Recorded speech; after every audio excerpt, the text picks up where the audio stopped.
সোহেলি গতকাল রাতের পর থেকে বিশেষ করে গতকাল রাত 11টার পর থেকেই মূলত কক্সবাজারে কোনো ভারী বৃষ্টিপাত নেই। সে কারণে যেই জায়গাগুলোতে অতিরিক্ত পানি উঠে গিয়েছিল, জলাবদ্ধতা তৈরি হয়েছিল, সেখান থেকে বেশ কিছু জায়গা থেকে পানি নেমে গেছে। যদিও যেই নিম্নাঞ্চলের যেই ছোট এলাকাগুলো রয়েছে সেখানে এখনও পানি থেকে গেছে, সে কারণে সেখানকার দুর্ভোগ এখনও কমেনি। তবে কক্সবাজার শহরের হোটেল মোটেল জোন সহ যে সমস্ত জায়গাতে জলাবদ্ধতা তৈরি হয়েছিল সেগুলো গতকাল রাতেই কমে গেছে। সে কারণে পর্যটকরা এই মুহূর্তে কক্সবাজারে কোনো দুর্ভোগের মধ্যে নেই। তবে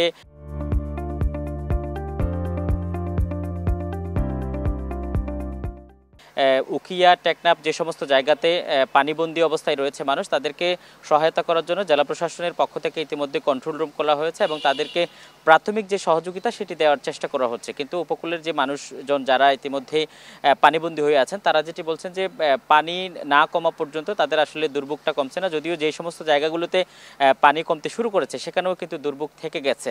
এবং আপনি জানেন যে গতকাল একটি ট্রলার কিন্তু দুর্ঘটনার শিকার হয়েছিল। সেখান থেকে বিকেলে একজনের মরদেহ তাকে মুমূর্ষু অবস্থায় উদ্ধার করলেও পরবর্তীতে হাসপাতালে মারা যান এবং দুজন নিখোঁজ ছিলেন। এর মধ্যে গতকাল রাতে একজনকে ইনানি পয়েন্ট থেকে উদ্ধার করা হয়েছে এবং ভেসে আসছিল মূলত, এবং আজকে সকালে আরও একজনের মরদেহ আব্দুল নূর নামে, তার মরদেহ সমুদ্র সৈকতের যে সমিতিপাড়া এলাকা রয়েছে সেখানে ভেসে আসছিল। পরে স্থানীয়রা তাদেরকে উদ্ধার করার পরে আত্মীয় স্বজনের কাছে খবর দেয় এবং তাদেরকে উদ্ধার করে ইতিমধ্যে মরদেহগুলো সদর হাসপাতালে রাখা হয়েছে। সেখানে ময়নাতদন্ত অথবা প্রাথমিক যে প্রক্রিয়া সেটি শেষ করার পরে স্বজনদের কাছে হস্তান্তর করা হবে। এবং বৈরী আবহাওয়ার কারণে আমরা যেটি জানতে পেরেছি, মহেশখালী সহ বেশ কয়েকটি জায়গাতে আরও কয়েকটি ট্রলার এভাবে দুর্ঘটনার শিকার হয়েছিল, কিন্তু সেখানে মাঝে মাল্লা নিখোঁজ রয়েছে কিনা বা কেউ হতাহত হয়েছে কিনা সেই বিষয়টি এখনও পর্যন্ত জানা যায়নি।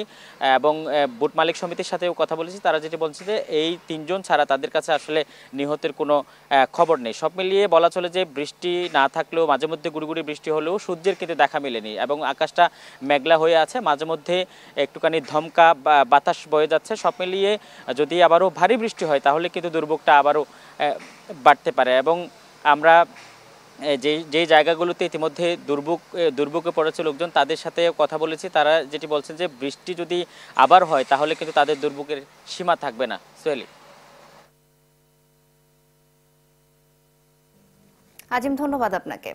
দর্শক, কক্সবাজারের দুর্যোগপূর্ণ আবহাওয়ার খবর জানাচ্ছিলেন সহকর্মী আজিম নিহাদ।